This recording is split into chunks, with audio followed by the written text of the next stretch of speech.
எல்லாருக்கும் வணக்கம். Welcome to all in all புதினா சேனல். இன்றைக்கி நம்ம என்ன ரெசிபி பார்க்க போகிறோன்னா, வெஜிடேபிள் மசால் வடை எப்படி செய்ய போகிறோம் தான் பார்க்க போகிறோம். இந்த வெஜிடேபிள் மசால் வடையில் நம்ம ஒரு 5 வகை வெஜிடேபிள்ஸ் போட்டிருக்கோம். இப்போ இதை எப்படி செய்யலான்றதை வாங்க பார்க்கலாம். இது செய்கிறதுக்கு நம்ம முதல்ல கடலப்பருப்பை ஒரு அரை மணி நேரம் தண்ணியில் ஊற வச்சு அதுக்கப்புறம் இப்போ நம்ம அலசி எடுத்து தனியாக வச்சுருக்கோம். அடுத்ததாக இப்போ நம்ம தேவையான வெஜிடேபிள்ஸை பார்க்கலாம். பீட்ரூட், கொடமிளகா, வெங்காயம், பச்சை மிளகாய், பீன்ஸ், உருளைக்கிழங்கு, உப்பு, பூண்டு. அடுத்ததாக நம்ம இப்போது ஊற வச்சுருந்த கடலப்பருப்பை போட்டு அரைச்சிடலாம். கடலப்பருப்பு, அதுக்கப்புறம் உப்பு, பூண்டு இது மூணுத்தையும் சேர்த்து அரைச்சிடலாம். இதில் நாங்கள் காஞ்ச மிளகாய் சேர்த்துக்கல, ஏன்னா நாங்கள் பச்சை மிளகாய் சேர்த்துக்கிறதுனால காஞ்ச மிளகாய் சேர்த்துக்கல. இதை நம்ம அரைக்கும் போது கொரன்னு அரைச்சிக்கணும்.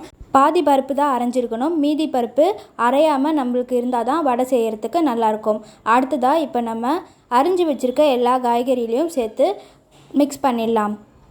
இந்த வெஜிடேபிள் வடை செய்கிறதுக்கு நம்ம 200 கிராம் கடலப்பருப்பை எடுத்து ஊற வச்சுருந்தோம்.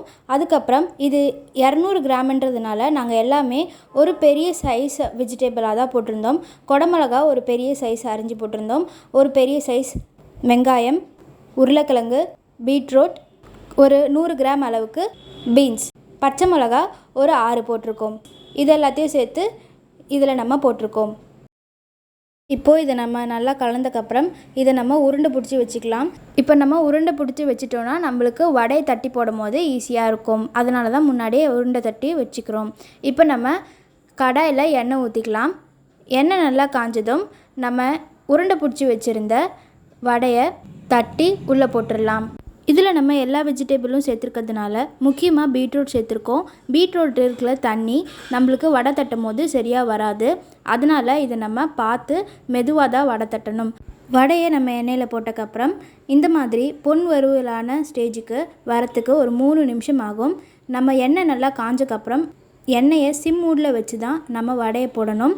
வடையை அடிக்கடி திருப்பி விட்டுட்டே இருக்கணும். அப்போ தான் நம்மளுக்கு வடையை கரெக்டாக எடுக்க முடியும், இல்லைன்னா தீஞ்சு போயிடும். இது வெஜிடேபிள் வடைன்றதுனால இது நம்மளுக்கு பொன் வறுவலாக அதுக்கப்புறம் நல்லா வெந்த ஸ்டேஜுக்கு வரது நம்மளுக்கு தெரியவே தெரியாது. அதனால நம்ம இதை பக்கத்தில் இருந்து பக்குவமாக பார்த்து திருப்பி போட்டுகிட்டே இருக்கணும். இது ஒரு 3-4 நிமிஷம் வரைக்கும் திருப்பி போட்டுகிட்டே இருக்கணும். அதுக்கப்புறம் நல்லா ஒரு 2 நிமிஷம் வேக விட்டுடுங்க. அவ்வளோதான், நம்மளுக்கு வடை ரெடி ஆகிடுச்சு.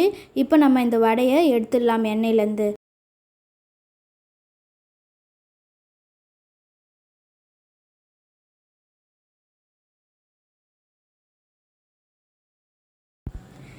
இந்த வெஜிடேபிள் மசால் வடை ரெசிபி உங்களுக்கு பிடிச்சிருந்ததுன்னா லைக் பண்ணுங்கள், உங்கள் ஃப்ரெண்ட்ஸுக்கு ஷேர் பண்ணுங்கள், உங்கள் வீட்டில் செஞ்சு பார்த்துட்டு கமெண்ட்டில் சொல்லுங்கள். மறக்காமல் நம்ம சேனலுக்கு சப்ஸ்கிரைப் பண்ணுங்கள். தேங்க்யூ ஃபார் வாட்சிங்.